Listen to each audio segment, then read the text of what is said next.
Senator Ping Lacson said that they need the authorization from the president before they can open the green box containing the tax details of the vice president and her husband.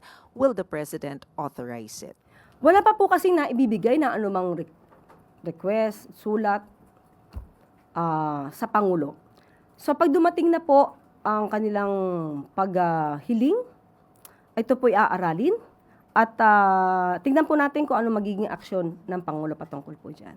Siguro sa mata naman ng tao, hindi lang sa atin, hindi lang dito ngayon na nasa room ng press briefing, alam naman natin kung gaano kahalaga ang mga dokumento na maaaring magpakita ng katotohanan sa mga issues na ito. So lahat ng dokumento, lahat ng lehitimo na mga dokumento ay masasabi nating importante sa paglalahad ng katotohanan.